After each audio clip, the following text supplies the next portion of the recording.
a esta segunda clase de Política Ambiental Internacional enfocada en biodiversidad.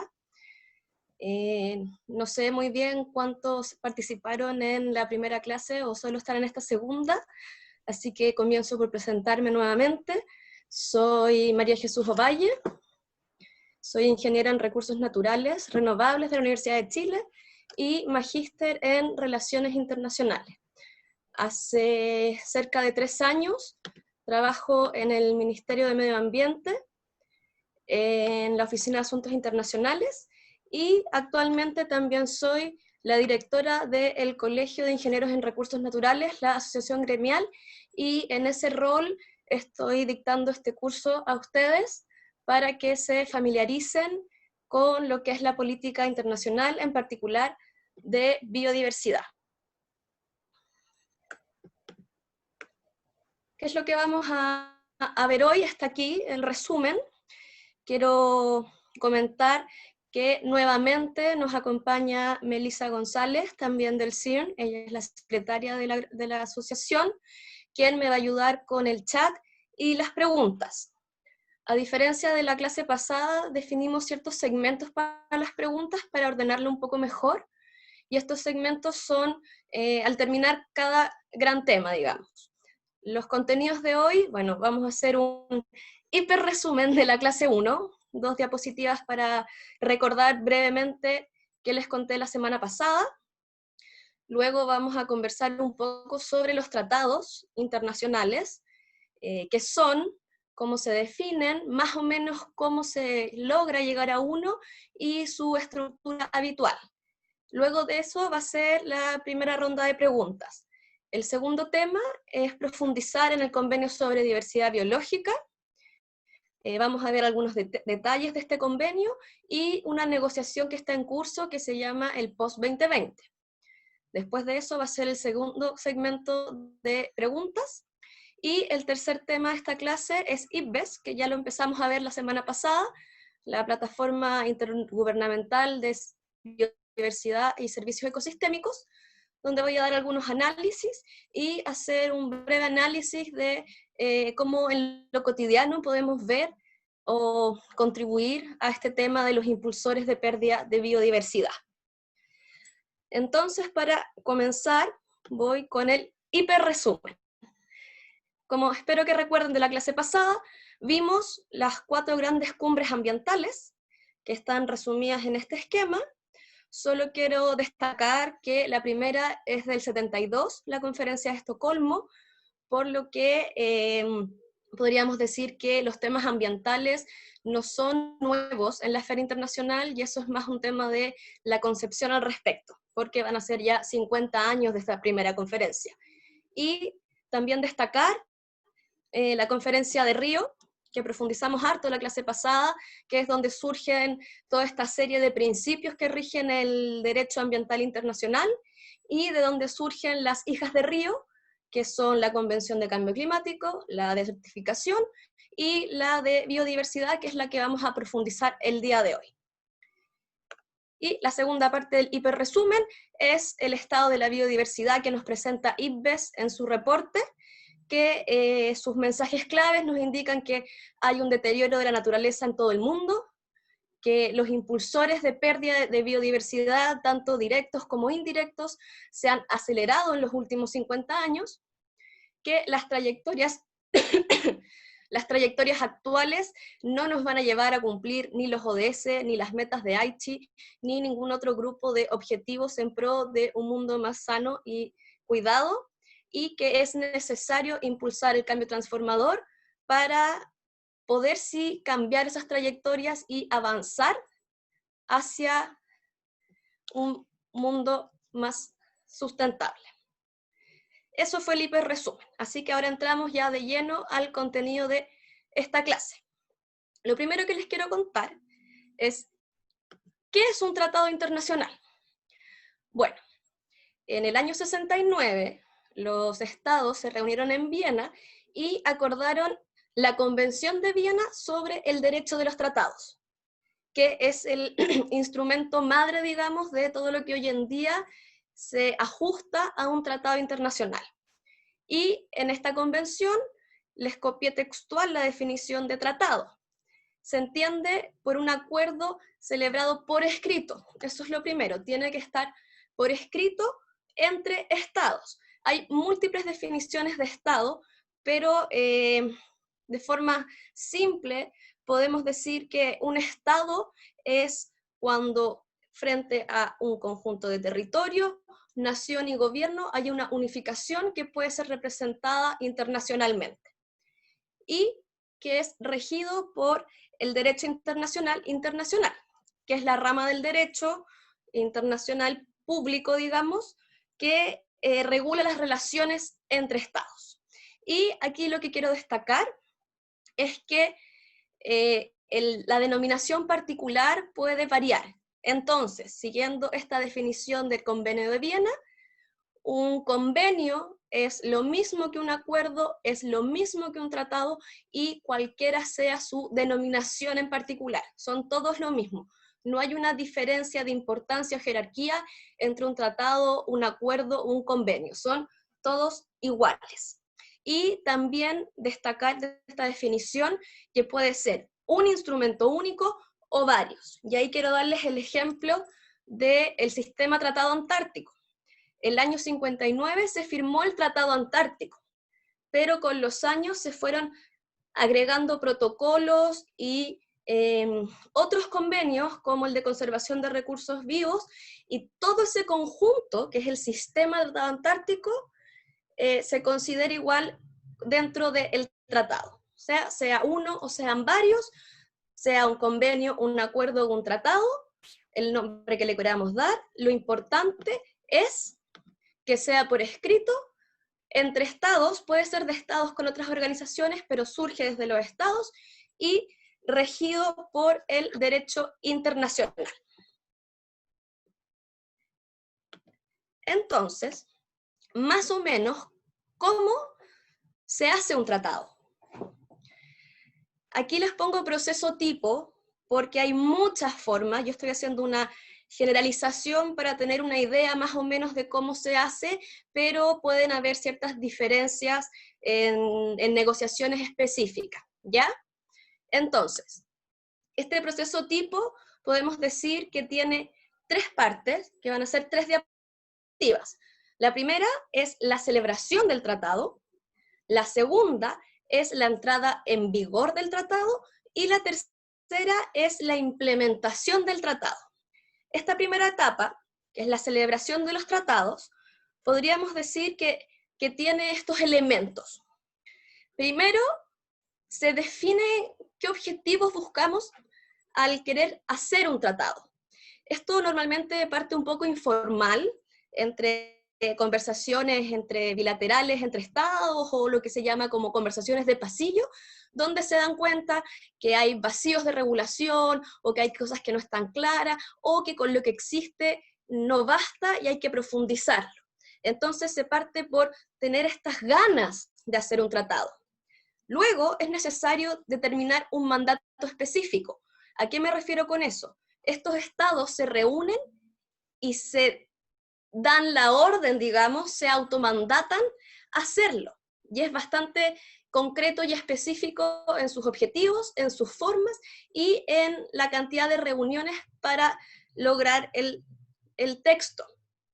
Por ejemplo, actualmente se está dando una negociación en áreas de océano, de biodiversidad en aguas internacionales, donde lleva 14, 16 años que todavía se está negociando, pero partió hace 14, 16 años, como les digo, cuando se dieron cuenta que había un vacío regulatorio en términos de conservación de biodiversidad en aguas internacionales. Entonces, una vez que se dieron cuenta de esto y vieron que había voluntad política para abordar el tema, se reunieron, en este caso, en Naciones Unidas, y se hizo una resolución de Naciones Unidas que mandata a que los estados se reúnan para conversar, negociar y definir ese tratado. Entonces, luego de que tenemos claro el objetivo y este mandato específico de qué sí y qué no puede abordar el futuro tratado, viene la etapa de negociación. la cual puede ser formal e informal. Formal se entiende como las reuniones de negociación en las que cada estado tiene a sus delegados que representan las visiones y opiniones del país. Informal pueden ser muchas cosas, reuniones de pasillo, bilaterales, diálogos informales, en un montón de instancias que los interesados van manifestando sus visiones sobre el tema, pero que hay una frase muy buena en la diplomacia que es, aquí lo digo, aquí lo niego. Son conversaciones que son informales, entonces no están obligados después a mantenerse como fieles a lo que dijeron, porque también siempre está la libertad de los estados de ir cambiando de posición. Hay otra frase muy buena en la diplomacia que es, nada está acordado hasta que todo está acordado. O sea, podemos llevar 10 años negociando, pero si el año 11 yo decido cambiar de postura, tienes la libertad. Es un poco difícil para el proceso, pero se puede. Entonces, luego de estas tres cosas, que tenemos claros los objetivos, tenemos un mandato específico y pasamos la etapa de negociación, que como ven ahí la flecha, se ven 3 puntos simples, pero son años, se llega a la adopción del texto, que como les decía la semana pasada, es cuando los estados parte, ninguno se opone a lo que resultó de la negociación, al lenguaje, al formato, a las obligaciones, y están todos de acuerdo, y ahí se adopta el texto. Cuando se adopta el texto, podríamos decir que termina esta primera etapa de celebración del tratado. Y ahí pasamos a la segunda etapa.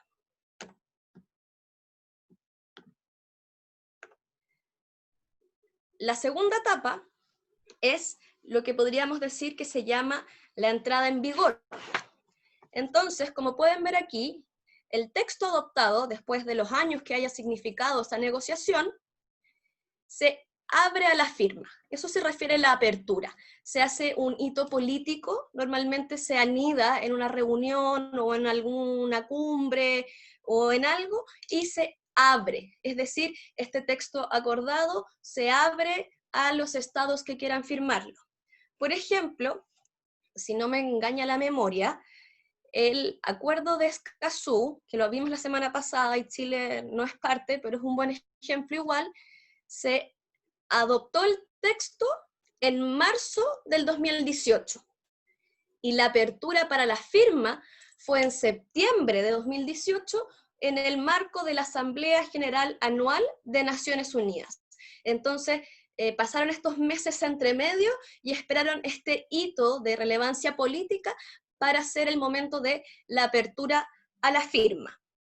Luego de que esté abierto a la firma, es la instancia como tal para firmar, que corresponde al momento en que los representantes del Estado con plenos poderes, puede ser el presidente, un ministro, un canciller o quien así se defina con plenos poderes, es decir, que pueda representar a la máxima autoridad del país, lo firma manifestando su voluntad política de adherir.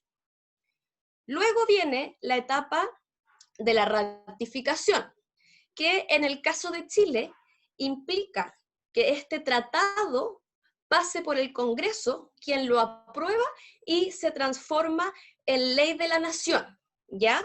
Ese es el proceso de ratificación en el caso chileno. En distintos países funciona distinto, depende si es un país parlamentario, presidencial, etcétera. Hay distintos mecanismos. En el caso de Chile, ese es el mecanismo para la ratificación. Y ahí comentarles que hay varios procesos equivalentes a la ratificación, que son la aceptación, la adhesión y la aprobación. Entonces, de nuevo, cuando ustedes escuchen que un país adhiere a tal tratado, es lo mismo a que ratifique. Cuando escuchen que aprueba o que acepta un tratado, también es el acto por el cual el Estado hace constar en la esfera internacional su consentimiento en obligarse por un tratado. Y esto es súper interesante porque aquí viene la típica pregunta sobre si son vinculantes o no. Bueno, resulta que como tal, sí lo son. Cuando un tratado pasa a ser ley de la nación, es vinculante porque está la obligación de cumplir las leyes de la nación. Porque a veces se malentiende que no lo son porque la mayoría de los tratados, particularmente los ambientales, no tienen sanciones. Pero hay que hacer esa diferencia entre que sea vinculante y que no hayan sanciones. Porque la verdad, si las cosas se quisieran hacer, se harían siendo vinculante o no. No tiene que ver con eso, sino con la voluntad de hacer las cosas.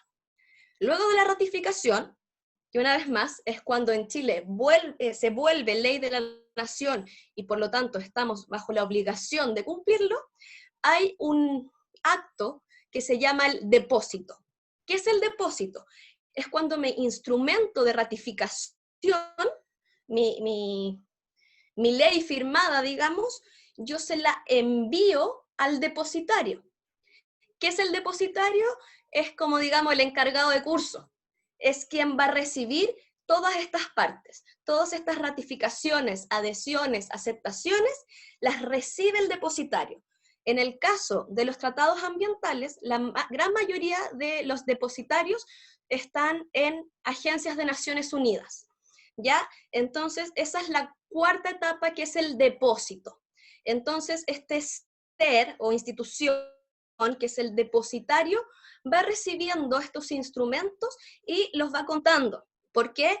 Porque cuando el texto se adopta, al final de los artículos, siempre hay una parte que explica cuántas ratificaciones se necesitan para que entre en vigor.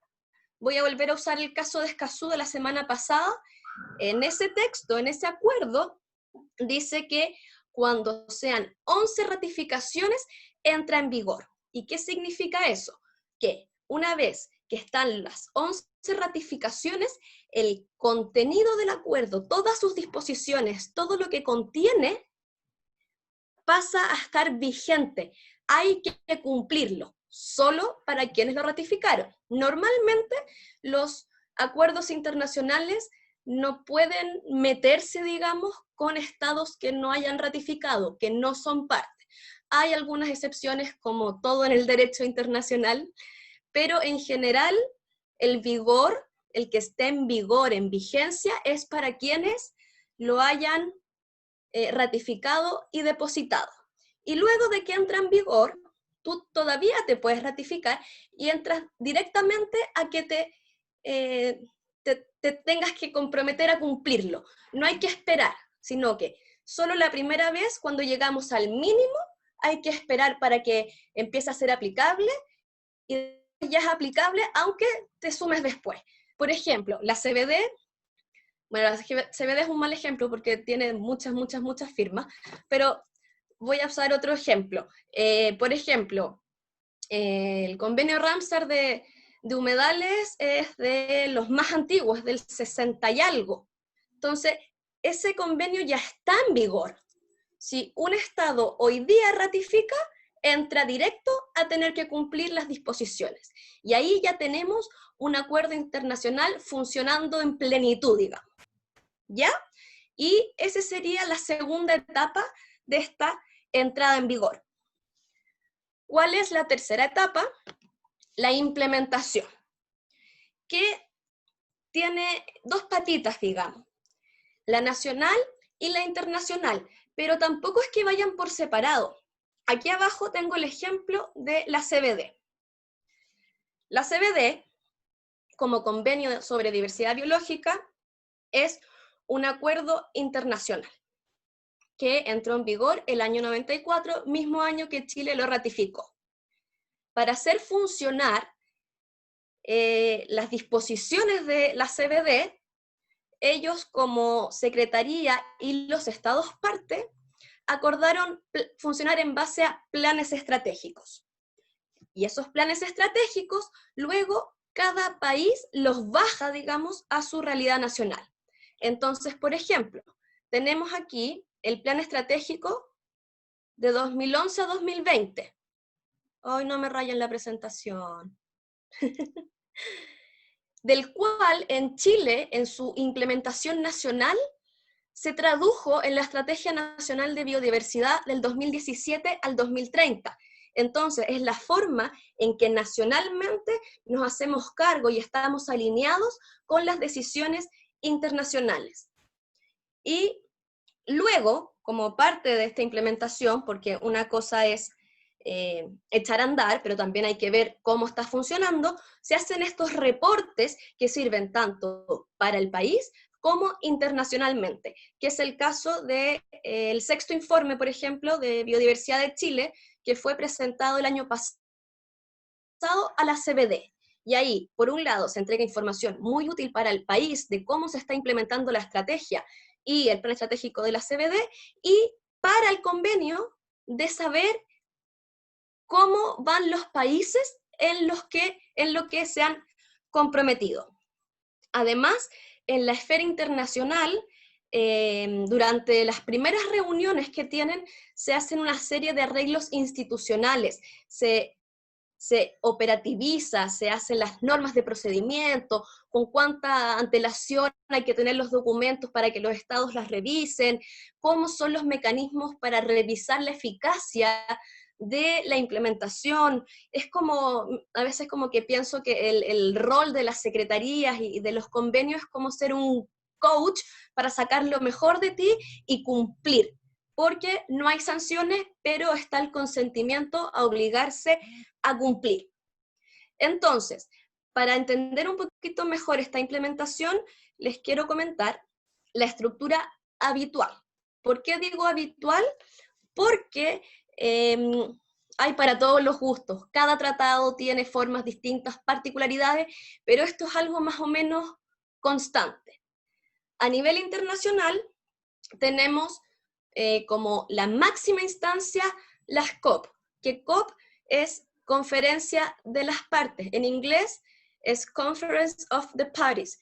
Yo sé que comunicacionalmente el año pasado, al ser, bueno, no fuimos finalmente, pero sede de la COP de cambio climático, tendió a generarse una confusión en que COP era exclusivo de cambio climático. Pero la verdad, prácticamente todos los acuerdos internacionales de todas las materias, sea pueblos indígenas, sea salud, sea educación, armas químicas, guerra, medio ambiente, todos tienen su COP. Así que lo enfatizo de nuevo, la COP es para todos los convenios, es la instancia máxima de decisión política, no es algo exclusivo de cambio climático, ¿ya? Y por supuesto que cambio climático tiene su COP, pero todos tienen su COP. Luego de las COP, en un segundo nivel, vienen los órganos subsidiarios. ¿Qué vendrían a ser los órganos subsidiarios? Son, como dice su nombre, órganos que, según sus mandatos, sean técnicos, científicos, de aplicación, de regulación, se juntan los estados a analizar y recomendar. Ellos dan recomendaciones para que funcione mejor la aplicación del convenio, para que las materias sean tratadas desde una mejor perspectiva científica, para que la bajada hasta lo nacional sea mejor. Eso es lo que recomienda estos órganos subsidiarios a la conferencia de las partes.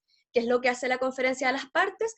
Toma esas recomendaciones de carácter más técnico, científico, y las analiza desde la perspectiva política y toma decisiones.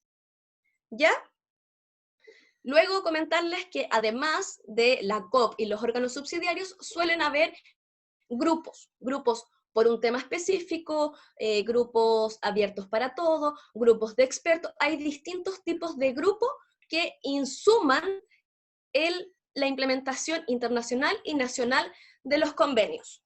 El último punto de una estructura habitual a escala internacional es que hay tipos de participación.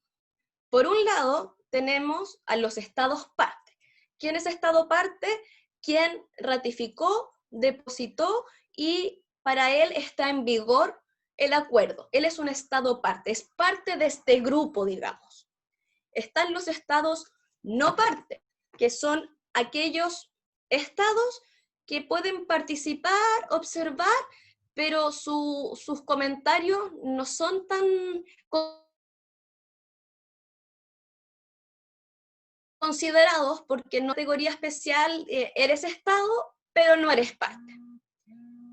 Y el tercer tipo son los observadores. ¿Quiénes son los observadores? Hay dos tipos, se los voy a mencionar, pero son todos aquellos que quieren estar, quieren ir, quieren escuchar y quieren opinar, tratando de presionar hacia algún tipo de interés, pero ellos no toman las decisiones. Incluso hay convenciones que para ciertas reuniones solo pueden entrar los estados parte y los observadores deben quedar fuera. Hay otras en que los observadores pueden estar todo el tiempo. ¿Quiénes están entre los observadores? Bueno, está la sociedad civil, que se desagrega, digamos, entre ONGs, en jóvenes, en mujeres, en pueblos indígenas y comunidades locales. También son observadores los organismos internacionales. Por ejemplo, si estoy en una reunión de la CBD, un observador de un órgano internacional podría ser una persona que esté representando a CITES, que es otro convenio, pero que va como observador porque tiene algo que decir y espera que los estados parte lo consideren. Del mismo modo, las agencias de la ONU, la FAO, la CEPAL, PNUD, etc., también son un observador. Y la tercera patita de los observadores, digamos, que tenemos la sociedad civil, los organismos internacionales, y la tercera patita son los representantes del sector privado, de negocios y de gremios. Ellos también tienen la opción de participar observando y presionando por sus intereses. Como pueden notar, los observadores son una gama muy amplia de intereses representados y muchas veces uno pensaría que están coordinados, pero no, porque responden a intereses distintos. Incluso a veces entre las mismas ONG, solo tomando ese grupo, se dan diferencias. Entonces eso igual a veces debilita un poco el actuar, pero es bueno que se les permita participar. Siempre pueden haber disposiciones en un tratado de ciertos requisitos para ser observador, tener cierta representatividad o un número de miembros, hay distintos requisitos. Es muy raro que yo, Pepito Pérez, quiero ir y te dejen. Tienes que demostrar el por qué va a ser un aporte que tú participes. ¿Ya? Eso como estructura general a nivel internacional. Y a nivel nacional, las delegaciones normalmente se componen de un jefe de delegación, que suele ser un alto rango de Cancillería, un diplomático, de delegados, que pueden ser de Cancillería o de ministerios, que son quienes asesoran a este jefe de delegación, que es, digamos, el que está detrás del micrófono y habla, y también a veces se da la figura de participantes, digamos, de personas que se incluyen en la delegación nacional, pero que no son delegados. Por ejemplo, ahora estamos haciendo unas gestiones para una reunión del SAPSTA, donde la delegación son 2 personas del Ministerio de Medio Ambiente, una persona de Cancillería, y nos llegó una solicitud de agregar como participante a una científica chilena que quiere ir a un evento paralelo en esa instancia. Entonces, ella se acredita dentro de la delegación, pero es un participante. No es un delegado y como tal no puede hablar en representación del país. ¿Ya? Eso básicamente la estructura habitual. Y creo que con esto terminamos la primera parte. Así que, Meli, cuenta. Hola, hay un par de preguntas que se respondieron a medida que avanzaba la presentación, pero tenemos varias preguntas más que creo que es bueno corroborarlas. Lo primero que yo partiría es si pudieras volver a explicar la diferencia entre ratificar y entrar en vigor, y a propósito de eso te hago varias preguntas después. Ya, voy a volver a esa diapo. Ya, la diferencia es que Ratificar es el proceso nacional por el que el Estado se obliga a cumplir. Yo, Estado, me obligo a cumplir. Ratifico este convenio. Pasa a ser ley. Entrar en vigor es cuando, según lo que determine el texto mismo, junto el número de ratificaciones para decir, ¿sabes? Ya, ¿sabéis que nos juntamos, acordamos este texto y tuvo éxito? Y la gente se sumó a este convenio. Tengo el número de ratificaciones depositadas que consideramos que era el mínimo para poder hacer aplicable esto. Entonces, cuando llegas a ese número, entra en vigor y empieza a ser aplicable. ¿Por qué? Hay algunos casos y ejemplos de experiencias fracasadas. Por ejemplo, hay un convenio que se llama el Torremolinos, no recuerdo el año, que era para subir los estándares de seguridad de los trabajadores de buques pesqueros y otras cosas. Y claro, se trabajó toda esta parte, se definió el objetivo, el mandato específico, se negoció y se adoptó el texto. Perfecto. Ese texto adoptado empezó este proceso. Chile lo ratificó. ¿Qué pasó? Al depósito, al depositario, llegaron 3 ratificaciones. 3. No me acuerdo cuántas pedía el convenio, pero normalmente son sobre 10, de ahí para arriba. Hay algunas que piden más, que es para decir, sí, además de habernos puesto de acuerdo, varios países creemos que nos comprometemos que vamos a hacer esto. Y cuando llegas a ese número, 10, 15, 20, ahí empieza la obligación. ¿Se entiende? Sí, muchas gracias. Preguntan entonces, bueno, esto, ¿entra en vigor solo para los países que lo han firmado y lo han ratificado? Exacto. Y en el caso de Chile, tú dijiste que cuando se ratifica un tratado, esto se convierte en una ley. Pero esa ley es aplicable en ese momento en que se ratifica o cuando el convenio entra en vigor. Cuando el convenio entra en vigor. Porque al ratificar en Chile, se agarra el texto adoptado de manera íntegra y se acepta. Y es como que tuviera, tomémoslo en legislación nacional, una disposición transitoria que diga el contenido de este acuerdo entra en vigor cuando hayan X parte. Entonces, hasta que no juntamos todas esas partes, queda como en stand-by. Un Estado puede retractarse después de la entrada en vigor de un acuerdo, y si tienes algún antecedente de algo así que haya ocurrido. Sí, existe la opción de retirarse de un acuerdo después de la ratificación, pero no tengo un ejemplo concreto en que lo hayan hecho. Lo único es este anuncio que hizo en su momento Trump de que se iba a salir del Acuerdo de París, pero eso fue más algo mediático y de la prensa, como para mostrar la postura de Estados Unidos frente al tema, porque para poder salirte de un convenio, primero tiene que estar en vigor, y cuando él lo dijo, no estaba en vigor. Pero puedo tratar de buscar algún ejemplo concreto porque no tengo. En general, se podría decir que es mal visto que te comprometas públicamente a cumplir y después decidas retirarse, pero puede ocurrir. Y en los textos de los acuerdos también hay un artículo que dice cómo proceder para retirarte, que es la denuncia, como no del denunciar un delito, sino que de renunciar a participar. Ya. Y una última pregunta sobre este tema de ratificaciones es si existe un tiempo límite para que se alcance el número de ratificaciones y aproximadamente cuánto es. Eso va a depender de lo que esté adoptado en el texto.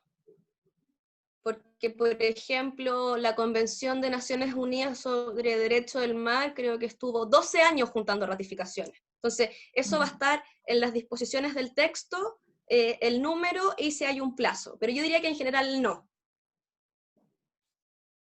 Ya, de acuerdo. Entonces, ahora algunas preguntas sobre estructura típica o habitual de los convenios. Y Maximiliano Molina pregunta, ¿quiénes y cómo se elige a quienes conforman los órganos subsidiarios y los grupos temáticos? Y si funcionan de forma permanente o se conforman para cada COP específica.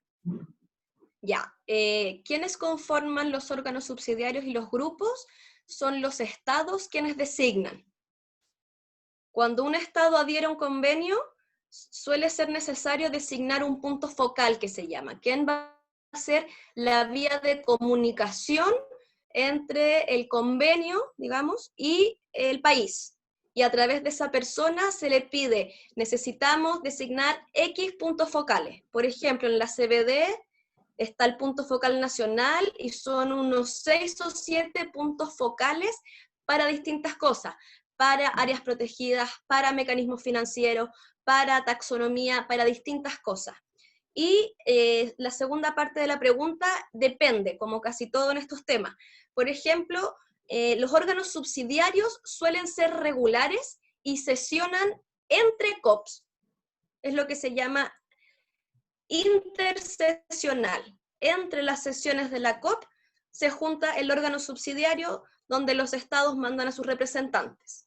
Los grupos temáticos de composición abierta y de expertos son súper variables. Pueden ser puntuales para preparar un informe para la COP, o puede ser algo complejo, no sé, estoy pensando en, no sé, en secuencias de información digital, que es cómo está metido un computador, digamos, la arquitectura genética de un organismo.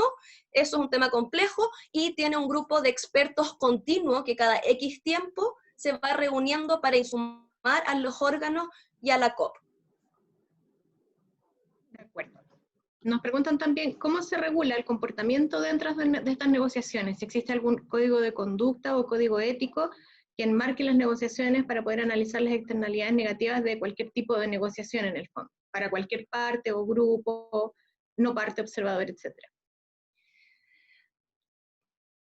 Sí, no está explícito, pero sí hay ciertos códigos que vienen de la diplomacia, de las formas, del lenguaje, pero también hay mucho de estrategia. Puede ser la estrategia de un país hablar puras tonterías para demorar un tema. Puede ser la estrategia de un país tener una actitud muy agresiva para desincentivar el diálogo. Entonces, también es bastante relativo. Lo que sí tiene más como estructura y código es que si tú no tienes la credencial, tú no vas a entrar. Y me da lo mismo si eres el presidente de Rusia o el último pelagato. Si tú no tienes la credencial, tú no vas a entrar. Y las credenciales tienen colores o logos o algo para diferenciar entre estados parte, no parte y observadores. Entonces tú puedes ver visualmente, rápido, mirando a la pasada el color, quién es tu interlocutor. Ok. Respecto también de lo que es estados parte, no parte y observadores, nos preguntan, ¿cómo es que un estado puede ser no parte? Y también nos preguntan por si hay cupos, por ejemplo, para los observadores, si los lobistas o los tribunales internacionales también participan como observadores o con alguna otra figura, y preguntan también por cuál sería la figura de los estados asociados. Ya, un estado no parte es un estado constituido como tal, pero que no ha ratificado. Entonces, digamos que es un observador, pero de una categoría distinta por ser estado, porque igual como que tratan de que sea estado. Pero esa es la figura del no parte. Es un estado como tal, pero que no tiene derecho a voto, que su opinión es indicativa, no tiene que ser considerada como si es con los estados parte. Luego, lo de los cupos, sí, hay en general límite, pero normalmente ese límite depende de la capacidad física del lugar que alberga la reunión. Eso muchas veces es lo que limita el número de representantes. Incluso hay veces en que hay instancias dentro de las reuniones y negociaciones en que piden que por reducción de espacio solo vaya una persona por estado, una persona por institución, una persona porque no caben más. Y hay otros casos en los que se mezcla un poco estos cupos con los requisitos y se da ahí como un juego entre que cumples los requisitos, pero también hay como cupos para entrar. Sobre los lobistas, los lobistas normalmente califican dentro del grupo de negocios y sector privado, por lo cual sí pueden ser observadores. Yo en la COP de la CBD que tuve la oportunidad de ir, me acuerdo haber conocido a una lobista brasilera de la industria de la caña de azúcar. Y su rol ahí era defender desde su visión los beneficios de la caña de azúcar y que era bueno que se mantuviera y que se considerara.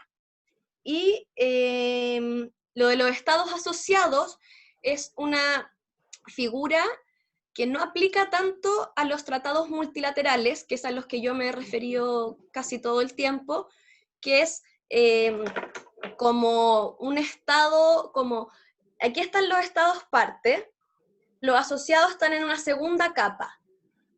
Por ejemplo, en la Organización Marítima Internacional funciona esto de los estados parte y los estados asociados con responsabilidades distintas. Pero una vez más, el detalle depende de lo que esté en el texto en vigor. Ya, y la última pregunta que tenemos, porque estamos ya en 15 minutos de preguntas, solo para no atrasarnos, es si acaso los estados observadores, los estados no parte, o por ejemplo la sociedad civil articulada y organizada, pueden hacer una propuesta formal en las negociaciones y también si pueden proponer tratados. Ya, mira, cuando hay una reunión, una negociación, desde lo visual se sientan más adelante, digamos, los estados y atrás los observadores, ¿ya? Y eso, en lo práctico, si tú eres un estado, tú puedes hacer todas las propuestas que quieras, puedes decir todo lo que quieras, puedes sentirte dueño de casa porque prácticamente lo eres, es tu club. Pero si tú eres un observador, cuando todos los estados parte hablan y ya no tienen nada más que decir, se le da espacio a los observadores para hablar y ellos pueden hacer propuestas. Pero para que se acepten esas propuestas, un estado parte tiene que aceptarlas. Les doy un ejemplo. En febrero estuve en una reunión en Roma y en un momento la WWF proponía que para lo que sea que se estaba negociando era importante tener en consideración el principio de no regresión. Es decir, que si avanzamos, no retrocedemos. Entonces, ellos hacen la propuesta y como Chile apoya en general ese principio, uno levanta el cartel, el cartelito no está pegado, uno lo levanta y en el podio adelante ven qué estados aceptaron la propuesta y ahí la consideran y la incluyen en el reporte. Si tú puedes hacer la mejor propuesta del mundo, así con esto solucionas todo, pero si ningún estado parte la apoya, no se considera. Ya, y la última pregunta, que por favor respóndela cortito, es si has tenido experiencia en la gestación o en el resto de los pasos que vimos de cómo se articula un tratado. Sí, y Tú se las como voy a ir persona. comentando con lo que viene. Así que Perfecto. sigamos. Entonces, vamos por esta segunda parte. Aquí hay un listado de los principales acuerdos o los más comunes o frecuentes en temas ambientales internacionales. Hay muchos más, como les decía la semana pasada, hay una fragmentación impresionante de esto, así que está lleno de acuerdos. Ahora, por cosas de tiempo, yo me voy a centrar en los dos que están en negrita, que son el Convenio sobre Diversidad Biológica e IPBES. También porque la CBD es uno de los acuerdos más universales, es decir, con mayor número de partes y con un mandato muy amplio para abordar los temas de biodiversidad. Y IPBES, bueno, como ya les dije, soy súper fan de IPBES y me gusta su rol de interfaz científico-normativa. De los otros acuerdos que no me voy a detener, los que no están en negrita, les voy a mandar en la presentación las láminas correspondientes para que ustedes las revisen. Entonces, vamos con el convenio sobre diversidad biológica.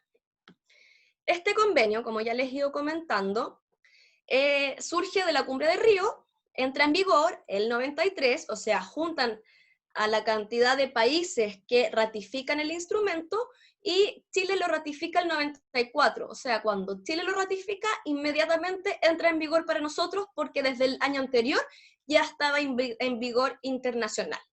Este convenio da el marco jurídico mundial para las acciones relativas a la biodiversidad, y tiene 3 objetivos. La conservación de la diversidad biológica en todos sus niveles. No sé si recuerdan de la semana pasada, los niveles se entienden como la diversidad de especies, la diversidad genética, digo, la diversidad de especies y la diversidad de ecosistemas. El segundo objetivo es la utilización sostenible de los componentes de la biodiversidad, que a mi juicio es un objetivo muy interesante y que a veces genera diferencias de interpretación. ¿Por qué? Porque hay quienes interpretan los objetivos de la CBD como algo meramente ambiental, así bien duro, diversidad biológica y nada más. Pero si uno tiene una visión un poquito más amplia de qué es el desarrollo durable que hablábamos la semana pasada, que hace alusión a esta utilización sostenible, tienes que incluir los otros elementos. Entonces, si tú estás propendiendo al uso sostenible de la biodiversidad, tienes que incluir elementos que van más allá de la biodiversidad. Y ahí, por ejemplo, se genera un conflicto entre países con si corresponde a estas instancias de biodiversidad abordar las causas subyacentes de pérdida de biodiversidad que, por ejemplo, tienen que ver con pandemias o con demografía o con tecnología que sienten que está fuera del alcance. El tercer objetivo de la CBD es la participación justa y equitativa de los beneficios que se deriven de la utilización de los recursos genéticos.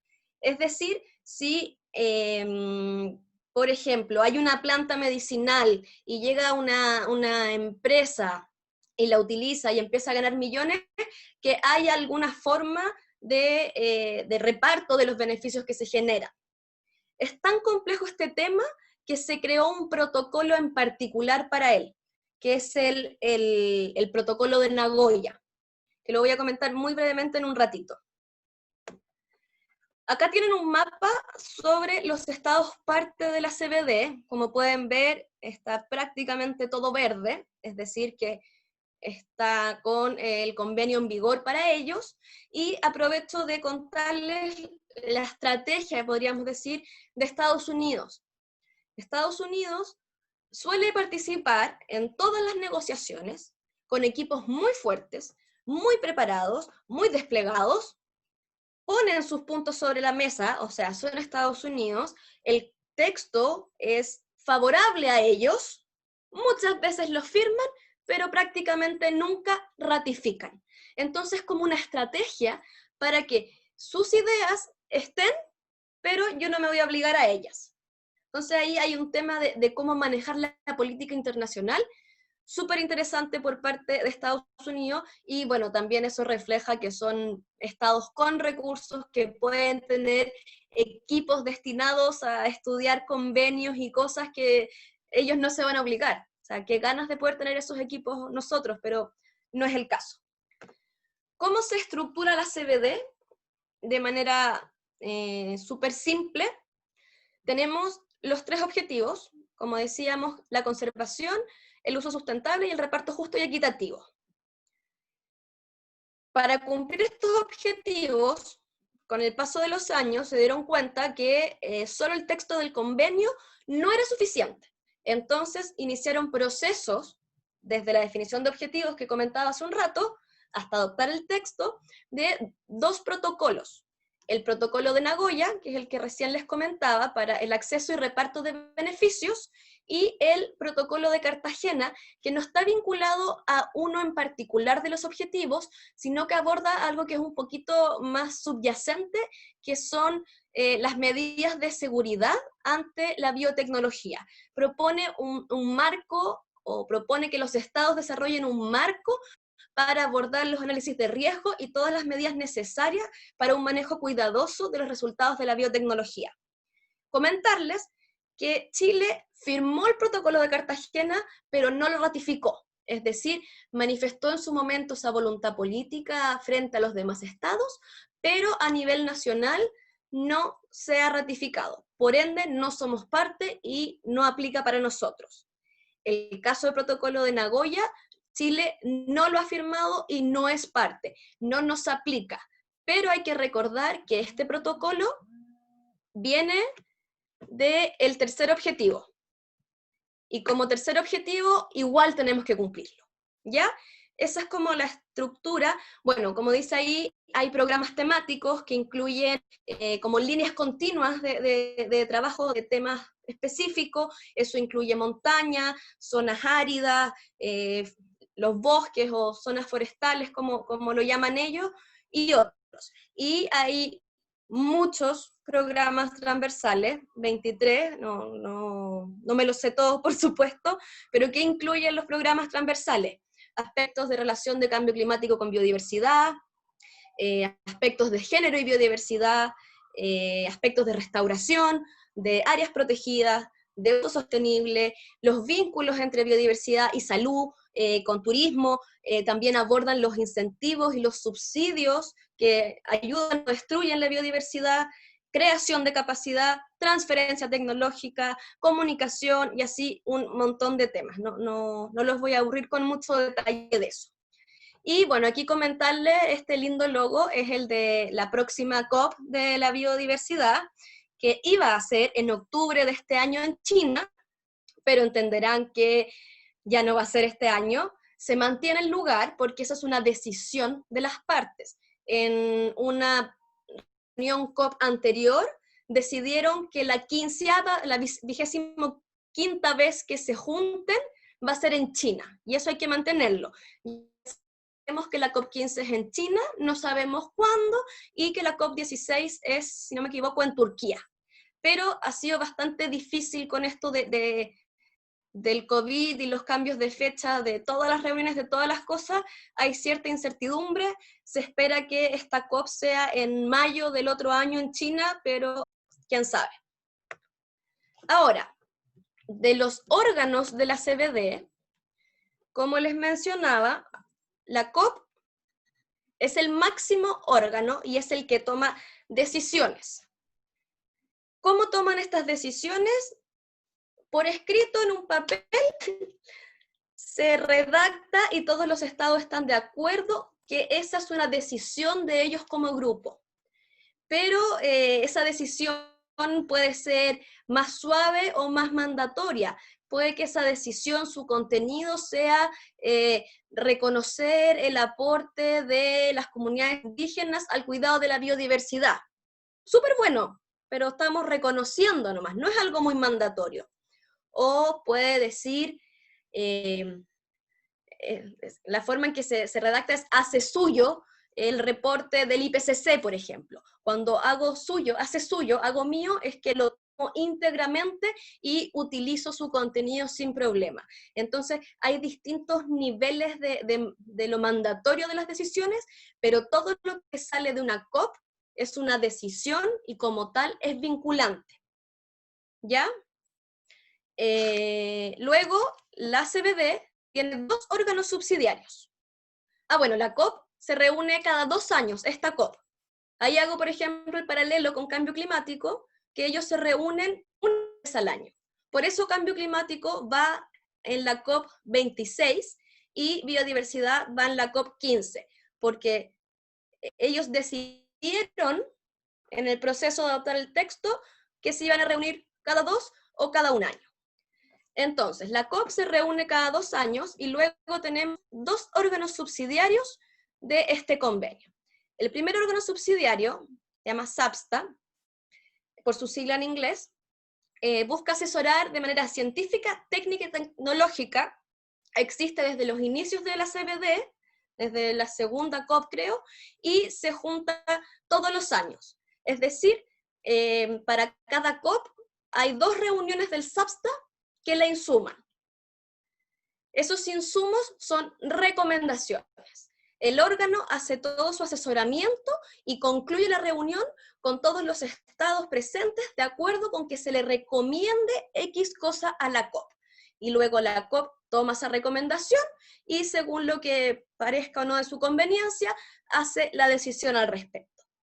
El segundo órgano subsidiario de la COP es el SBI, o órgano subsidiario para la aplicación, que es mucho más nuevo.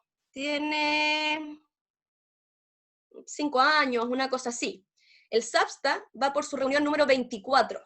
El SBI va por su reunión número 3.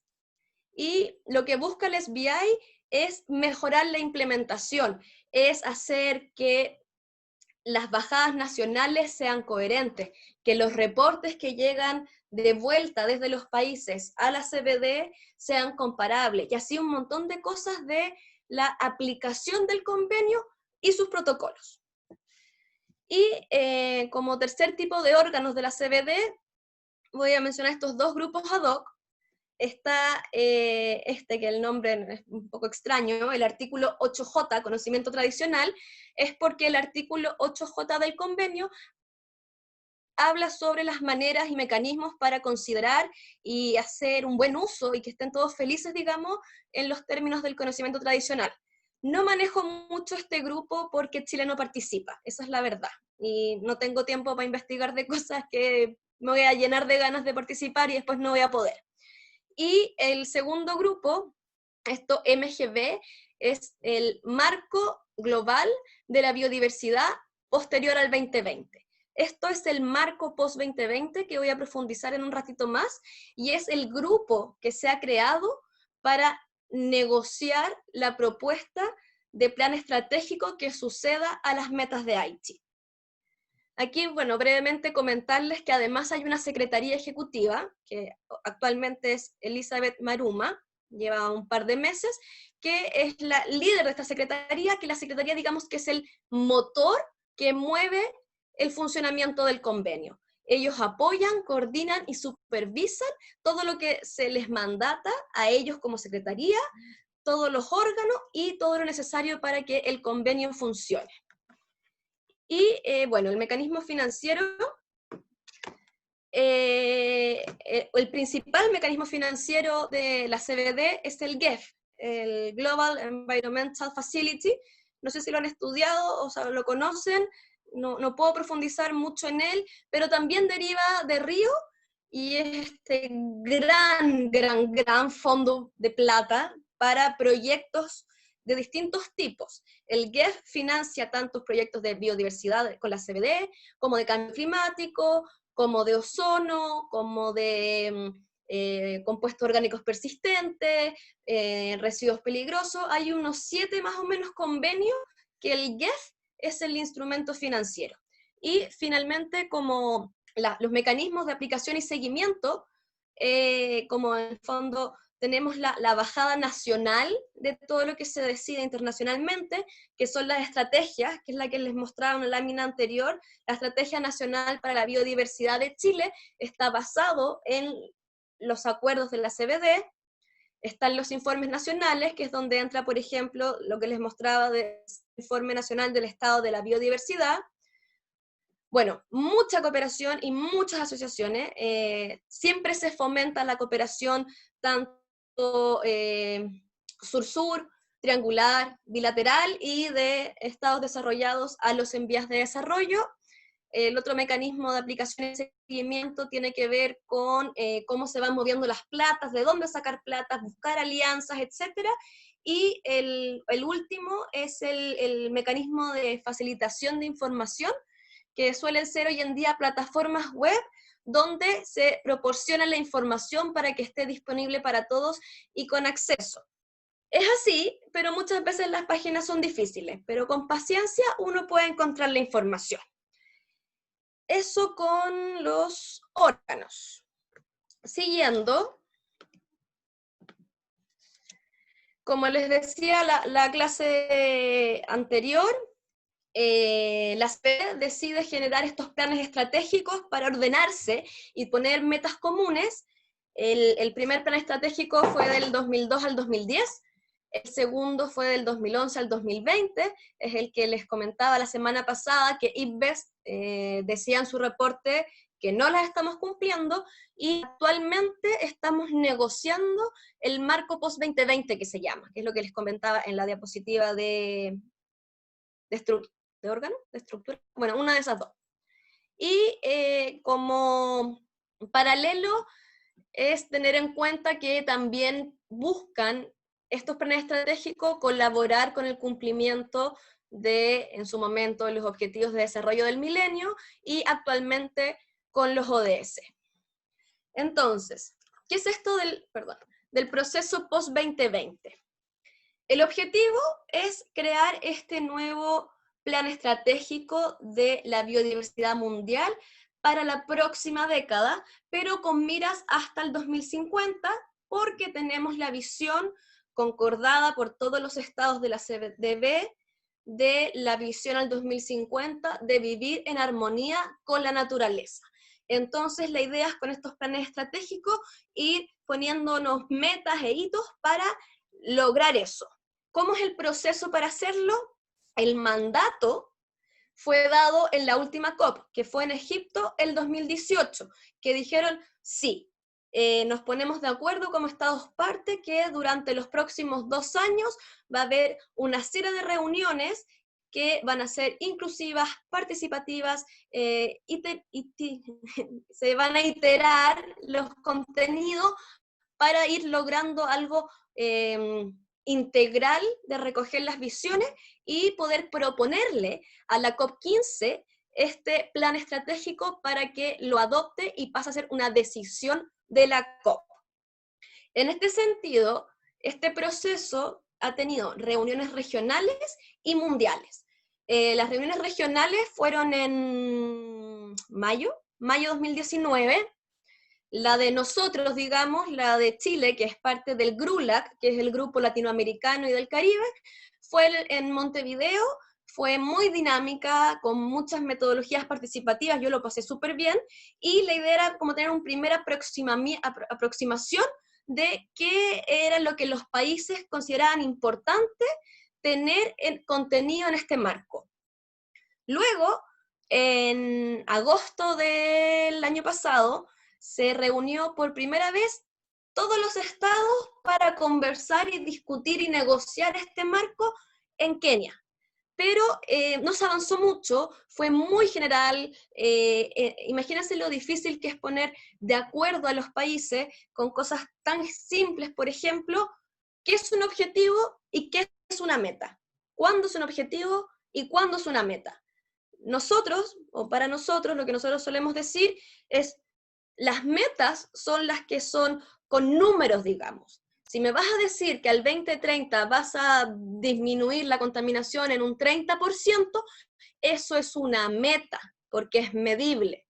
Pero hay otros países que creen que eso es el objetivo. Entonces, toda esa reunión fue solamente para concluir que hay distintas interpretaciones, porque tampoco es que quien esté adelante mande con un martillo y le diga, tú cállate, tú sí me gusta. Tienen que los estados entre ellos llegar a un punto medio en que estén de acuerdo.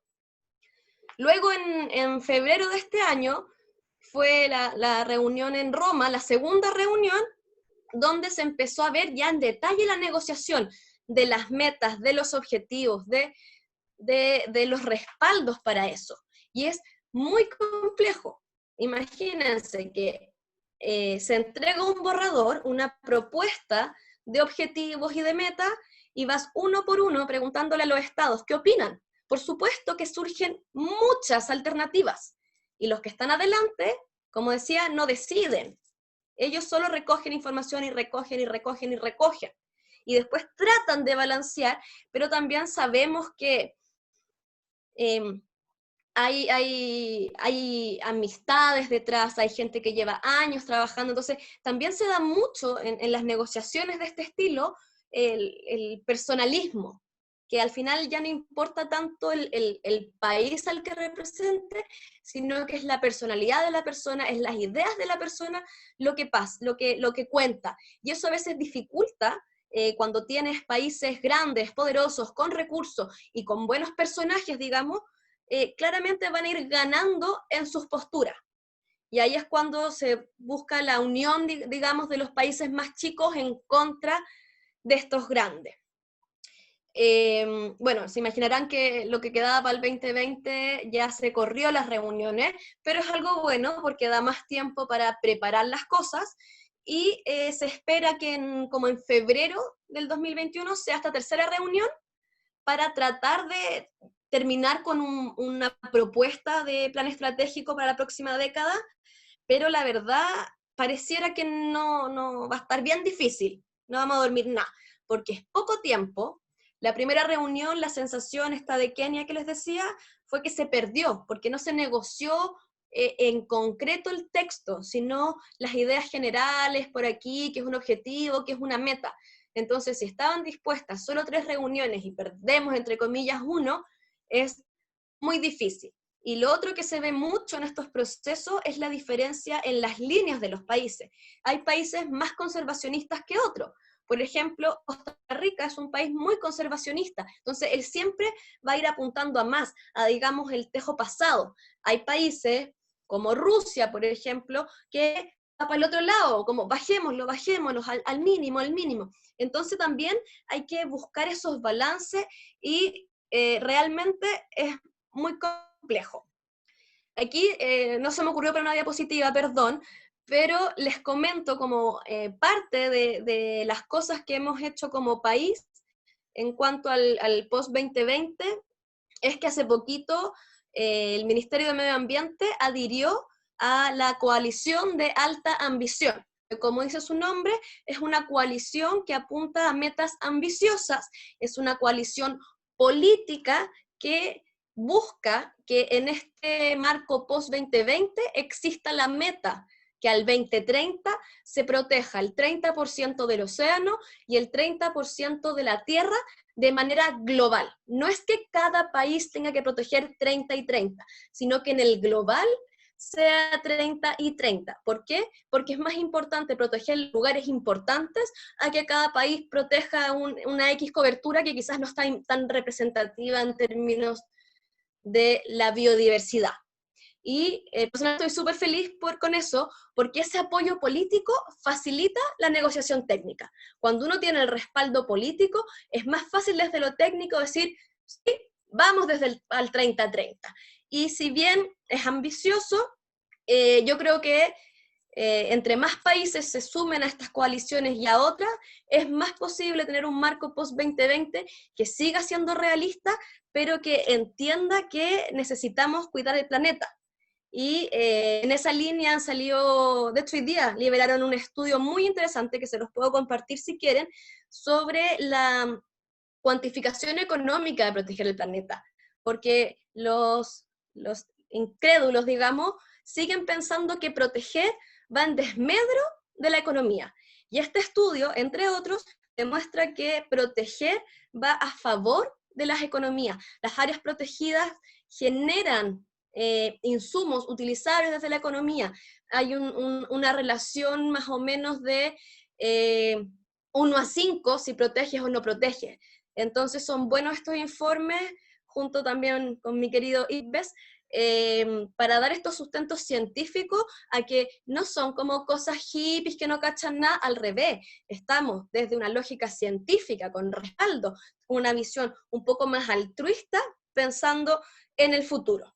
Creo que estoy justo con el tiempo para esta parte, pero brevemente, sobre el rol de la sociedad civil, yo creo que es súper importante en estas instancias internacionales y les hago un llamado, una invitación a involucrarse. Si les interesa, yo les puedo dar los contactos de agrupaciones que conozco, hay varias, puede ser a través de mujeres, a través de jóvenes, a través de la Alianza CBD, que se llama, que es una alianza de ONGs en pro de la conservación, a través de Amigos de la Tierra, que entre más seamos y más representativos del mundo, la presión que ellos hacen es probable que sea más efectiva.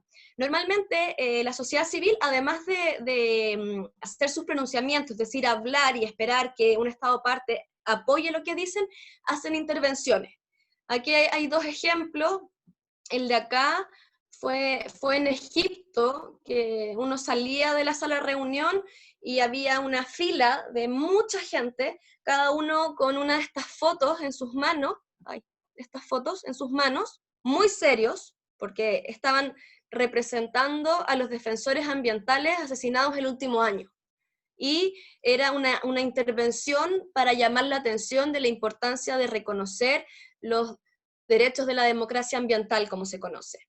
Y esta otra fue un día que salimos en Kenia como al almuerzo y estaban todas las sillas con estos carteles llamando a los políticos a comprometerse, a pensar en el futuro, a dejar de pensar solo en los bolsillos, que tenemos que tener el compromiso político y la voluntad para cumplir, porque las cosas ya están, pero por algo no se están haciendo.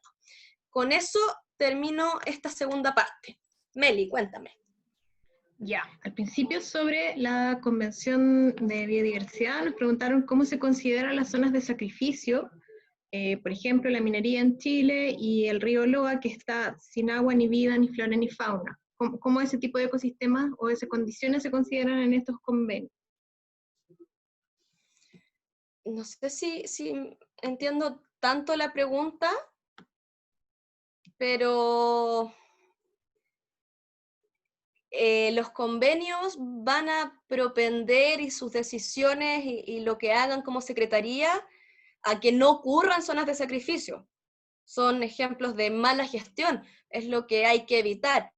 Pero el convenio no se puede meter a la soberanía del Estado.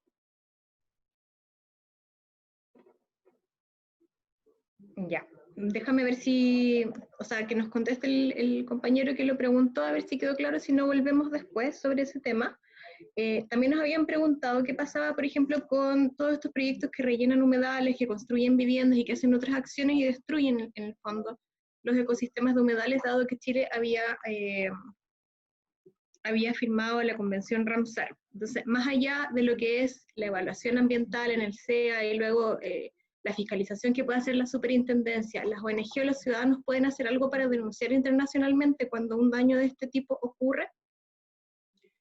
Uy, en el caso de rellenos de humedales, habría que buscar un mecanismo, porque Ramsar lo que tiene en ese sentido es que tú puedes proteger humedales y está Montreux, la cláusula de Montreux creo que se llama, que es cuando tu humedal ahora está deteriorado, entra a la lista negra de humedales, que es lo que pasó, por ejemplo, con el río Cruces en Valdivia.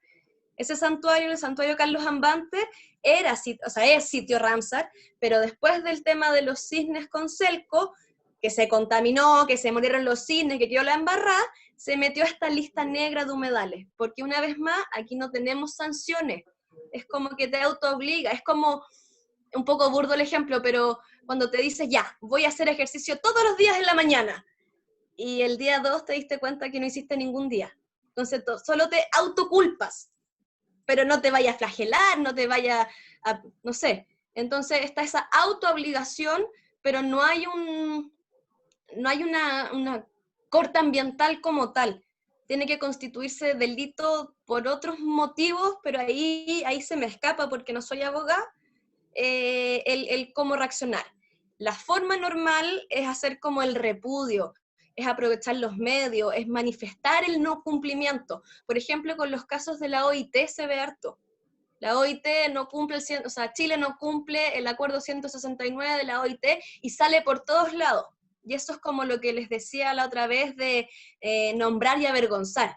Tal país no cumple, pero una como tal no es el rol del derecho internacional porque los estados no lo aceptarían, porque van desmedro de su soberanía. Ahora, cuando se quiere establecer una acción legal, por ejemplo, como en forma de complemento, yo tampoco soy abogada, pero sí se pueden citar como parte de los argumentos para tú establecer esta acción legal este incumplimiento de la legislación ambiental, de la legislación internacional o de los principios del derecho ambiental. Siguiente pregunta. El protocolo de Nagoya y el de Cartagena, si son parte de la CDB, ¿por qué hay que firmarlos y ratificarlos por separado? Porque son instrumentos distintos. Son parte del PAC, digamos, pero cada uno por sí solo. Y eso pasa en hartos convenios que tienes de uno. Yo me hice parte de este convenio. Si tú quieres hacer un protocolo, me tienes que preguntar de nuevo y yo tengo que decidir de nuevo si quiero ser parte o no. Y por eso tiene que entrar de nuevo al proceso de firma, ratificación, depósito, vigor. Porque está anidado a la CBD, pero es un tratado por sí solo. Ok. Sobre los fondos GEF, nos preguntan de dónde obtiene el dinero el fondo GEF. En algunos comentarios del chat se informó que son los países los que aportan con cuotas y que lo hacen diferenciadamente Y una persona respondió sobre tu clase anterior, que lo hacen en función del principio de responsabilidades comunes pero diferenciadas. No sé si quieres aportar algo más sobre cómo se crea ese fondo. No sé mucho de la historia de la creación, pero sí sé, como bien contestaron en el chat, que son los propios países que responden a sus intereses y capacidades. Si mal no recuerdo, Alemania, Estados Unidos y Japón los mayores contribuyentes al GEF, y después hay un montón de países chicos. Igual, normalmente, cuando un país ratifica y está en vigor el convenio, hay que pagar, cada estado tiene que pagar su membresía, porque es como un club, y este club tiene una cuota. Esa cuota es diferenciada, normalmente se hace como una proporción del PIB, creo que es la fórmula, pero se paga esta membresía, que es lo que permite mantener funcionando la secretaría, organizar las reuniones y etcétera. Ya, sobre el caso que nos contaste de cómo actuaba Estados Unidos, que se desplegaba, estaba ahí, hacía sus puntos, firmaba todo, pero después no lo ratificaba. Entonces una colega nos pregunta, o nos menciona en realidad, que eso se refería con la pregunta anterior sobre si existe un código de ético o de conducta en las negociaciones, para que no ocurra este tipo de cosas. No existe y uno sabe. Por ejemplo, lo que les decía hace un rato de esta negociación de un convenio sobre biodiversidad en aguas internacionales, sabemos, por ejemplo, que Rusia está ahí, pero que la probabilidad de que lo ratifique es ninguna, porque ellos creen que alta mar es libre para el uso indiscriminado de los estados. Entonces, en esos términos, no hay un código de ética o hay uno subyacente. Y entre más conservacionista el país, tienes más claro quiénes son los menos conservacionistas. Pero no hay un repudio a actuar, no puedes, porque es la voluntad del Estado. ¿Cómo se controlan entonces los conflictos de interés en ese caso? No se controlan, porque el Estado tiene la libertad absoluta para decidir lo que quiera. Y si el Estado quiere estar asesorado por puros lobistas y ningún científico, es voluntad de ellos. Entonces no hay un control real de eso. Ahora, la sociedad civil sí cumple un rol ahí en manifestar o en visibilizar esos conflictos, pero es solo informativo, digamos. Ok. A propósito del estudio que mencionaste, nosotros ya compartimos el link en el chat, pero también había otro comentario que es la complejidad de las metas Aichi, que establece una protección cuantitativa de un porcentaje, pero también eso hay que contrastarlo con la efectividad de la protección que se logre de ese porcentaje de superficie o de área, como último comentario. Por supuesto. Eso lo veíamos la semana pasada con el detalle de esa meta en el reporte de IPBES, que claro, estamos bien en términos de cobertura en general, pero lo que es representatividad, manejo efectivo, conexión, está más o menos mal.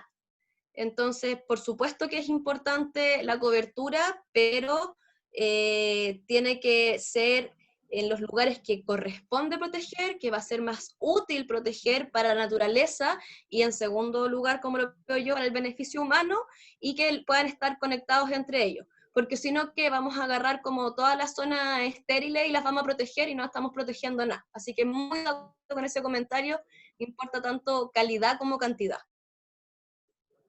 Eso, no hay más preguntas. Excelente. Bueno, parece que de nuevo, si quieren, les voy a robar un poco más de su tiempo porque me excedí, me queda un tema y 10 minutos, así que les pido un poquito de paciencia. Tercer tema, mi querido IPBES, la Plataforma Intergubernamental de Biodiversidad y Servicios Ecosistémicos.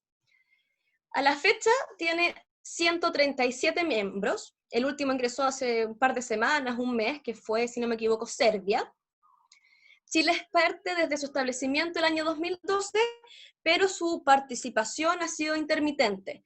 Solo los últimos 4 años ha empezado a agarrar un poco más de fuerza, y en esa línea fue que desde enero existe esta plataforma de IPBES Chile, que busca ser como un mini IPBES a nivel nacional, pero que bien coloquialmente aún está en pañales.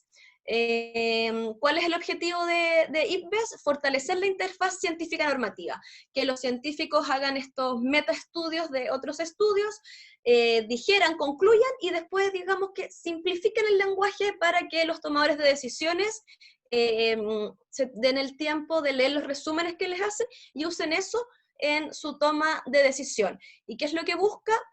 La conservación, el uso sostenible, el bienestar a largo plazo y la provisión de servicios ecosistémicos. Para eso tiene 4 funciones, que es entregar esta información científica que les decía, hacer las evaluaciones periódicas, que las voy a mencionar ahora, apoyar a la formulación de política y su aplicación, pero ojo que es un apoyo desde lo internacional, como, oh, qué bueno sería, pero nunca van a ser una cosa directa, direccionada a una incidencia, sobre todo si es de carácter político. Y, por supuesto, la creación de capacidad para fortalecer, desde entender mejor la biodiversidad, entender el sistema internacional, entender cómo se hacen los estudios, o sea, creación de capacidad hay para todos los gustos y es una de las funciones de IPBES. ¿Cómo se organiza IPBES? Bueno, acá podemos ver que tiene una secretaría, tienen grupos de expertos y tareas, tienen un panel de expertos multidisciplinario, el buró o la mesa, que es como los políticos de las distintas regiones del mundo, representantes políticos, que conversan con la Secretaría, con el MEP, con los demás. Están los observadores. Bueno, aquí pues hace una diferencia entre los observadores como sociedad civil y los stakeholders, que son quienes tienen intereses declarados, que ahí es donde se agrupa más el sector privado. Y la plenaria, donde es el equivalente a la COP en IPBES. Y aquí les quiero comentar que el chair anterior de IPBES se llama Bob Watson, es un gran personaje y tiene un historial increíble en estos temas. Él fue el director del GEF desde el 91 hasta el 94, después estuvo en el IPCC desde el 97 hasta el 2002, y después estuvo de chair de IPBES desde el 2016 hasta el 2019. Y él fue ahí cuando estaba con el martillo, es como la foto del momento en que se está aprobando el reporte global. Así que es una persona que ha aportado mucho a estos temas y que actualmente ya no es chair, pero forma parte del MEP, el multidisciplinario de expertos. Y ella es Ana María Hernández, que es la nueva chair de IPBES, que tiene doble estrellita, porque es mujer, lo cual es un gran avance para todos estos temas, que igual son rubros donde si bien se ven muchas mujeres, la toma de decisión o los altos cargos suelen ser hombres. Y su segunda estrellita es que es de Colombia, es de la misma región de nosotros, que es el GRULAC, por lo cual el flujo de información ha sido mucho más fácil y se siente mucho más cercano. Acá brevemente, para que después la revisen, porque me estoy comiendo el tiempo para variar, este es el proceso para hacer una evaluación de IPBES, que podemos decir que tiene 4 grandes etapas, que primero es que se pida esta evaluación, que la plenaria pida la evaluación, y se hace la determinación del alcance, que es lo que se llama el scope. Luego que está claro hasta dónde va a llegar esta evaluación, cuáles son sus límites, el grupo de expertos trabaja, los científicos, los pueblos indígenas, las comunidades locales, todos los interesados se suman a esta evaluación mediante candidaturas que aprueban normalmente los estados. Ellos hacen un borrador, ellos como que entregan su trabajo final, pero eso es revisado por los estados, que tienen que ponerse de acuerdo en el lenguaje, y en plenaria, cuando se acuerda el lenguaje, se aprueba y se acepta y se libera. Y la cuarta etapa es, en el fondo, usar esta información. No solo que esté la publicación ahí tirada, sino que todo ese esfuerzo se refleje en una toma de decisiones en políticas públicas con base científica. Y acá está el proceso de cómo se determina el nivel de confianza de lo que publica IPBES, ya sea una frase, un capítulo, una idea. Se separa entre el nivel de acuerdo, entre bajo y alto, y la cantidad y la calidad de la evidencia, si es poca o es harta. Y eso genera estas 4 escalas. Solo para poner el ejemplo, si el nivel de acuerdo es alto y hay bastante información y de buena calidad, está bien establecido. Por el contrario, si tengo, por ejemplo, poca evidencia o de mala calidad, pero hay mucho acuerdo en lo que se está planteando, está establecido pero incompleto. Estas son las publicaciones de IPBES a la fecha, las que están listas para descargar y analizar. La primera es de polinizadores y polinización, luego una muy interesante sobre escenarios y modelos. Luego estas 4 son, como digamos, lo mismo, pero para distintas regiones, son las evaluaciones regionales de IPBES. Esta es para Europa Central y Asia, para África, para las Américas y para Asia-Pacífico. Luego está la publicación de restauración y suelos degradados, y aquí el reporte global, que ya creo que se los he repetido infinitas veces. Eso es lo que ya está publicado, están todas disponibles en la página, que está el link en la lámina con la descripción general de IPBES. Y hay varias evaluaciones en curso. Me quiero detener, ¿dónde está el mouse? En estas dos. Una es la evaluación de los vínculos entre biodiversidad, clima, agua, alimento, energía y salud, que es la que se dice en resumen la evaluación de nexos, y esta otra, que es la evaluación de causas subyacentes y los factores determinantes del cambio transformador, que era lo que veíamos la semana pasada, de esta forma de reestructurar la forma en que nos relacionamos con el planeta. ¿Por qué me detengo en estas dos? Porque actualmente está abierta la posibilidad de revisar y comentar el alcance de estas investigaciones. Así que los invito a inscribirse si les interesa y hacer sus aportes para que el resultado de estas evaluaciones sea lo más integral posible y recoja todas las visiones. Entre más diverso, es probable que el resultado final sea mejor. Y bueno, hay 2 evaluaciones que se mandataron en la última plenaria, pero que no han empezado, que también son muy interesantes, que uno es de los efectos de los distintos rubros económicos en la biodiversidad, porque claro, todos sabemos, por ejemplo, que la biodiversidad y la minería no se llevan tan bien, pero no hay evaluaciones de alcance global de cómo es esa relación, o con la pesca, o con la agricultura, y con un montón de sectores. Y la otra es los vínculos entre biodiversidad y cambio climático, que para muchos de nosotros son bastante evidentes, pero no para todos. Entonces siempre es bueno tener estos respaldos técnicos para decir, aquí están los vínculos. Ya para ir terminando, quiero retomar los impulsores de pérdida de biodiversidad de IPBES, que están aquí resumidos. Me acabo de dar cuenta que se las puse en inglés, disculpen.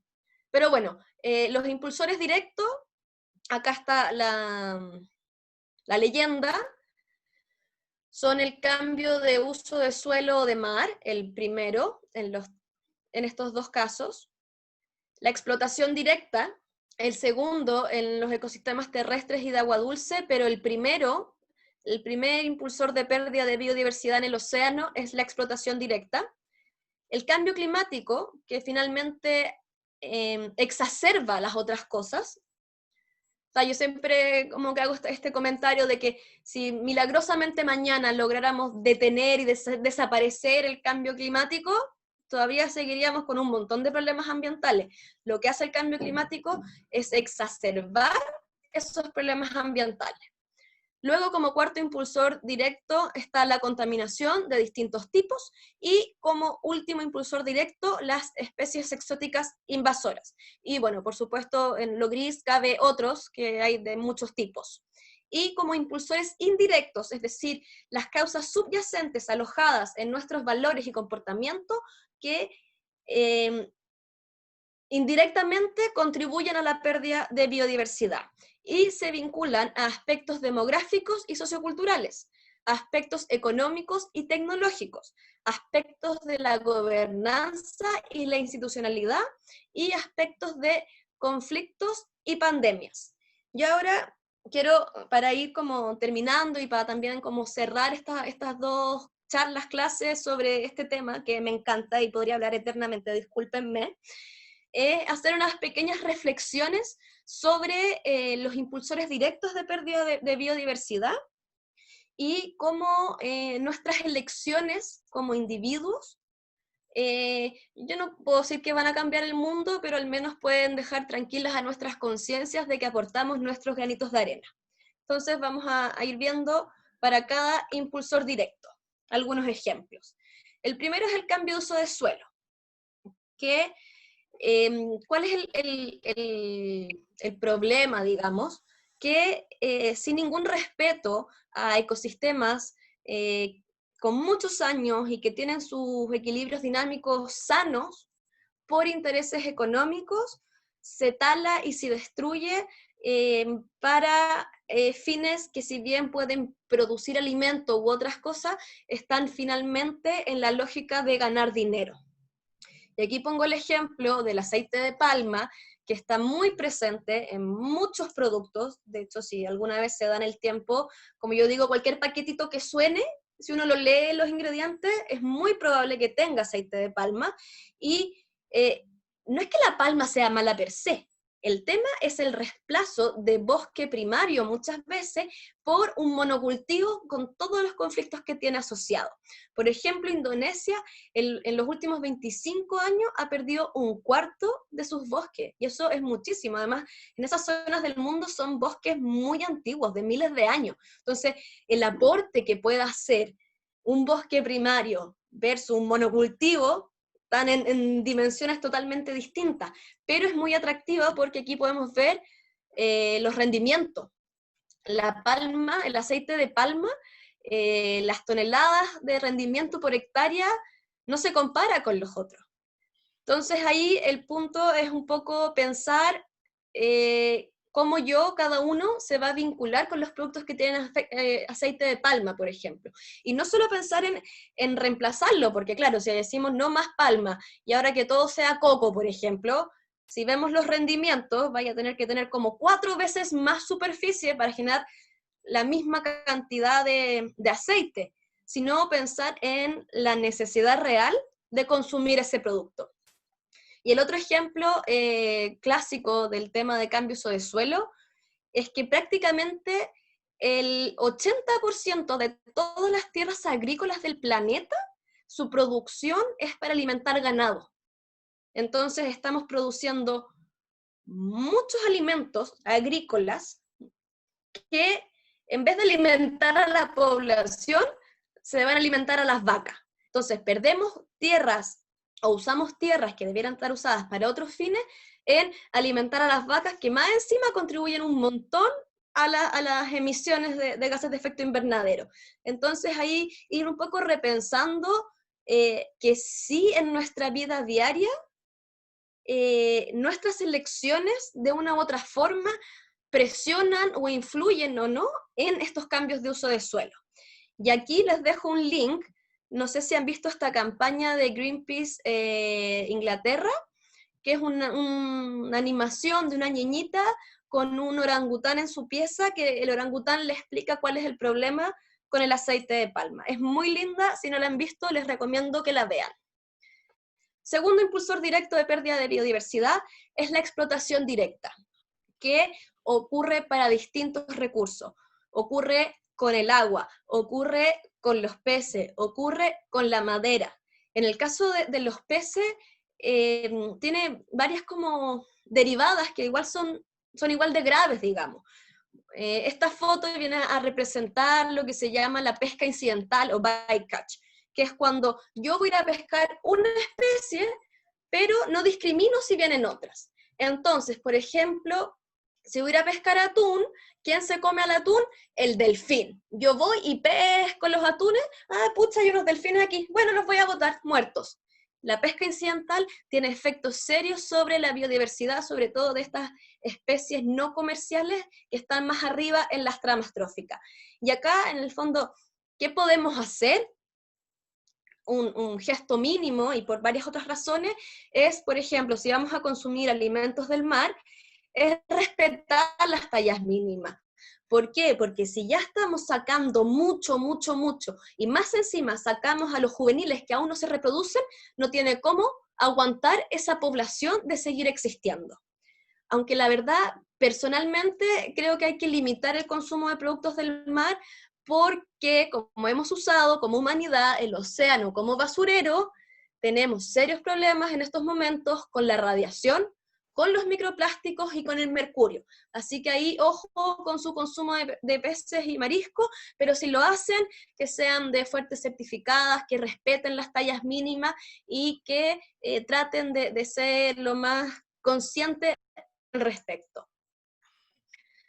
Luego, sobre el cambio climático como impulsor de pérdida de biodiversidad, yo sé que esto escapa a la realidad individual, pero sí podemos hacer cosas cada uno, como decía hace un rato, por último, para estar tranquilo, para dormir tranquilo, para decir, yo hago mi esfuerzo para contribuir menos. Yo sé que la ganadería va a contribuir infinitas veces más de lo que yo voy a contribuir, pero somos tantos en el planeta que granito a granito hacemos la playa.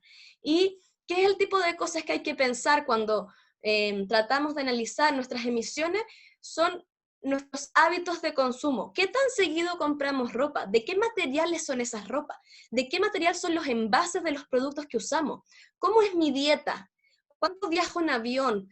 ¿De dónde viene mi energía? Hay un montón de pequeñas cositas que uno las puede ir evidenciando en su día a día y que el micro contribuyen a mejorar estos hábitos. Luego, el cuarto impulsor de pérdida de biodiversidad es la contaminación de distintos tipos. Por ejemplo, derrames de petróleo. Por ejemplo, plástico. A mí el plástico es algo que realmente me llama la atención. Como material en sí, sí, es bacán. Es indestructible, es resistente, es buenísimo. Pero lo mismo bueno es como lo paradójico, porque creamos como humanidad este material sintético muy, muy maleable, que puede cumplir muchas funciones, que no se destruye nunca, pero decidimos utilizarlo de forma desechable. Entonces, compramos una botella de agua, la tomamos, la botamos y ahí está 500 años. Y ojo, sí, el reciclaje sirve, pero no es la solución. Reciclar gasta mucha energía y otros insumos que no dejan la balanza en cero. Otras fuentes de contaminación son los pesticidas químicos, una gran serie de químicos, pero así ya impresionante, desde, por ejemplo, los computadores, sobre todo los que llegan a países tercermundistas como nosotros, les ponen una sustancia retardante del fuego. También lo hacen con las alfombras sintéticas, pero esa sustancia, que si bien es súper buena como retardante del fuego, también está demostrado que es cancerígena. Entonces, como una por otra. Y otra gran fuente de contaminación es el mercurio. Entonces, en lo simple, ¿qué podemos hacer? Bueno, disminuir nuestro uso de plástico, vamos con la bolsita, si vamos a ir planificados a comprar, llevemos el tarro, llevemos el tupper, llevemos el envoltorio, preferir dentro de lo posible alimentación orgánica que utiliza menos químicos que contaminan el suelo, preferir alternativas al mercurio y así un montón de pequeñas cosas. No podemos hacer mucho a nivel individual con los derrames de petróleo, pero sí quizás podemos unirnos y hacer estos repudios. Y al final, los políticos buscan votos. Entonces, si sienten que hay un repudio hacia los temas, algo les remueve. Ya como último impulsor de pérdida de biodiversidad, y ya casi por cerrar lo que les tengo que contar, una vez como que no se da cuenta que estas especies son malas. Entonces aquí el ejercicio es darse cuenta que o que hay una especie de otro lado aquí va a alterar más allá de lo que podemos imaginar. Porque claro, no sé, uno ve un conejito y se ve todo tierno, pero el conejito tierno se come todos los brotes de los arbolitos que deberían nacer y hacer un bosque y ya no existen. La mora, la murra, a mí personalmente me encanta la mermelada de mora, pero eso no quiere decir que esté bien que los bosques del sur y que los bordes de camino y que todo esté dominado por esta especie que al ser invasora quiere decir que se propaga mucho, bueno, entre otras cosas, que se propaga mucho y que es de muy difícil control. Además, bueno, modifican los hábitats, por ejemplo, en Patagonia con los castores que intervienen en los cauces de los ríos, han alterado el hábitat, por supuesto, y es un poco difícil a veces echar para atrás. Además, pelean los introducidos con los nativos. Por ejemplo, este cosito rico, es un mustélido que se llama bisón. Se ve súper lindo, es como primo del hurón. También es primo del huillín y del chungungo. Y, por ejemplo, pelea en términos de nicho ecológico, o sea, el rol que tienen en el ecosistema con el huillín. Y como, por ejemplo, el bisón es como agresivo y pillo, suele ganar. Entonces eso va en desmedro de la especie nativa. Y el último punto tiene que ver como vectores de transmisión de enfermedades. Esto no es exclusivo de las especies exóticas invasoras, pero si pensamos en la rata común, que está en todo el continente americano y es europeo, es un vector de enfermedades por donde se lo mire, y no debería estar aquí, alterando el hábitat, luchando con los otros, asustando a los que le dé miedo, ni transmitiéndonos enfermedades. Entonces aquí es como un poco hacer el clic de que estamos con muchas especies exóticas e invasoras en el país, estos son solo algunos ejemplos, y que van en detrimento de la biodiversidad. Y si van en detrimento de la biodiversidad, eventualmente la naturaleza no nos va a poder proveer los servicios ecosistémicos y sus contribuciones de otros tipos que nos permiten vivir. ¿Qué se puede hacer a pequeña escala? Les dejo esta lámina con algunos datos.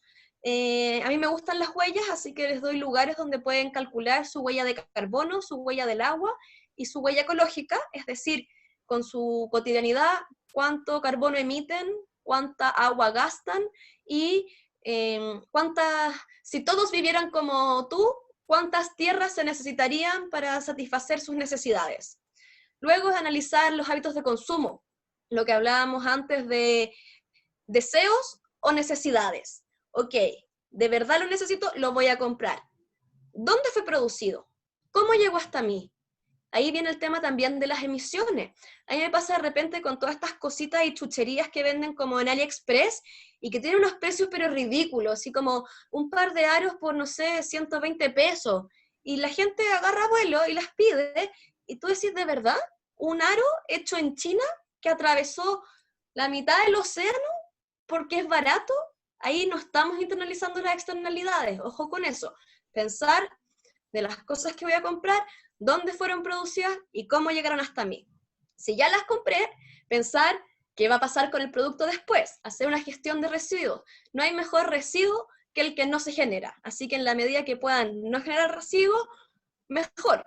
Pero si ya los tienen, traten de optar por aquellos envases que son reutilizables, que son reciclables, busquen mecanismos de reciclaje y los invito a todos a compostar o a hacer vermicompostaje en sus casas para disminuir sus residuos orgánicos, que le enseñas a los niños otra forma de vincularte, disminuyes mucho tu generación de basura, se acaba básicamente el mal olor del basurero, entre otras cosas. Y el último punto, uy, espérenme, se me va a quedar sin batería, se me va a ir internet. Voy a rellenar por mientras, avisando que esta clase queda disponible en YouTube. Más a ratito, en un par de días, se les envía a las personas que participaron, y que la primera clase también ya está disponible en YouTube. Si por cualquier motivo no llegaron a recibir el correo, lo pueden buscar en el canal de FIMA de YouTube. Gracias, Meli. Y el último punto es analizar la dieta, de dónde provienen.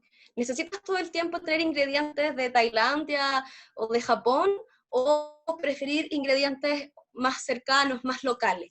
Y también las proporciones de consumo de animales. Por supuesto que puedes comer animales, pero es necesario comer, si quieres, todos los días, en cada comida. Analiza eso, porque son los pequeños aportes que podemos hacer para contribuir a no deteriorar más el planeta. Creo profundamente que si nos unimos todos y cambiamos nosotros nuestros hábitos, las autoridades y los que están más arriba van a tener que reaccionar a eso, y una buena forma para eso es pensar global y actuar local. Eso era por mi parte lo que le quería contar, así que Meli, cuéntame tú. Ya tenemos muchos comentarios en el chat, muy buenos, se ha producido una bonita conversación y tenemos dos preguntas. Una viene un poco del bloque anterior, así que vamos a volver atrás y la pregunta es, ¿qué pasa, por ejemplo, si hay un tratado o un acuerdo? Por ejemplo, el de aguas internacionales, y el 99% de las partes o los estados ratifica esa protección, pero igual hay un actor que anda por ahí cazando en esas aguas o incumpliendo ese tratado. ¿Qué ocurre en ese caso? Pensando en el caso de Rusia también. No hay mucho que hacer. El mejor ejemplo de esto es un acuerdo que se llama la Comisión Ballenera Internacional, que es bien linda su historia porque es de los pocos acuerdos que su origen, su génesis, cuando definieron los objetivos, fue en respuesta a la manifestación de la ciudadanía. El año 86, en Londres, hubo una manifestación muy fuerte contra la caza de ballenas que gatilló crear este convenio. Hay países que cazan ballenas y siempre han cazado, no fueron aumentando en sus volúmenes. ¿A qué ejemplo en particular quiero ir? Es a Japón. Japón estuvo en la Comisión Ballenera Internacional muchos años y esta comisión permite la caza de ballenas para fines científicos. Entonces ellos solían decir que sus fines eran científicos, cuando en la realidad no lo eran. ¿Y qué pasó? Decidieron salirse. El 2017 o 18 dijeron ya abiertamente, ¿sabéis qué? Me aburrí este club, me voy. Y se fueron. Y ahí no se puede hacer nada, porque cuando te sales del tratado, ya no estás obligado a cumplirlo. Y ahí que viene el repudio internacional, pero es súper complejo y no funciona tan así. ¿Por qué? Porque en el caso de Japón es una potencia, tiene muchas lucas, es socio comercial de muchos países, entonces al final es como, pucha, ojalá no caséis ballena y ojalá volváis al club, pero no hagáis nada. La verdad, el derecho internacional solo busca como ordenar y regular, no puede obligar. Entonces, lamentablemente, en esos casos, ya sea también este ejemplo cuando esté Rusia haciendo sus plataformas, más que el repudio internacional, o quizás condicionarlo por otro lado, no se puede hacer. Con las herramientas que entregan los tratados, no puedes hacer mucho en esos casos. Meli está ahí silenciada. Sí, lo sé. Ya, volviendo a IPBES, no queda tan claro cómo se materializa el último paso del proceso, que es el de implementación de las recomendaciones en políticas públicas. Entonces, ese paso, lo que nos preguntan es que dicen, pareciera que queda, espérame un poco, perdón. Esto quedaría en el fondo, este paso depende de que los estados elaboren e implementen las políticas. Entonces, ¿cómo se puede materializar? IPBES hace las recomendaciones y luego las deja a criterio de cada país, y en ese caso, si es así, si acaso el cuarto paso se considera que efectivamente se lleva a cabo. Es una buena pregunta, y como lo planteas en tu resumen introductorio, Meli, estás en correcto. IPBES, con el acuerdo de los estados, tengo como Spanglish en la cabeza, pone a disposición las evaluaciones, y es a discreción de cada estado cómo hace la bajada. Y ahí entramos de nuevo al tema un poco de la coherencia. Si eres parte de este instrumento y estás de acuerdo con tal o cual medida, vas a tener que usar esos insumos, pero no estás obligado. Claro, entonces, como paso, la implementación es relativa. Depende a cada estado que tan conservacionista sea. Por ejemplo, Colombia terminó hace poco su evaluación nacional de IPBES. Entonces ahí sí hay una bajada donde usaron la misma metodología de IPBES a una escala nacional. Pero una vez más, una instancia internacional nunca puede obligar a un estado. De acuerdo. ¿Y cómo puede alguien, una persona común y corriente, llegar a aportar en las evaluaciones en curso que está haciendo IPBES? Les voy a enviar junto con la presentación y no sé si hay algo más comprometido por ahí, los links. Ustedes, persona cualquiera, Pepito Pérez, se hace una sesión en IPBES y se inscribe como un interesado en participar en la evaluación. Cuando se inscriban, después les va a llegar el documento que les van a pedir que lo traten de modo confidencial y una plantilla para sus comentarios. Y ustedes ahí pueden como quieran, leerlo y comentar, juntar a un grupo de amigos y hacerlo entre varios, organizarse entre organizaciones, ahí el mecanismo es libre, y entregar a través de la plantilla que entrega IPBES los comentarios. Yo me comprometo a enviarles el link para la inscripción. Les digo que la de Nexus se acaba el 25 de julio, la recepción de comentarios, y la de Cambio Transformador el 8 de agosto o el 10 de agosto, creo. Pero ahí les mando los detalles. Eso, no tenemos más comentarios, así que yo por mi parte cierro este bloque y le agradezco mucho a todos su participación y sus preguntas. Excelente, entonces damos por terminada esta clase de política ambiental internacional. Espero que hayan aprendido, que los haya motivado el tema. Si tienen dudas, ahí está mi correo, y ojalá también se involucren. Les decía de la sociedad civil para la CBD, con IPBES, creo que hay muchos aportes que hay que manifestarlos y transmitirlos. Muchas gracias por interesarse en el tema, y les aprovecho de pasar el dato que el próximo lunes y el que sigue hago en la Universidad Socioambiental un curso muy parecido, pero enfocado particularmente en océanos. Eso por mi parte, muchas gracias.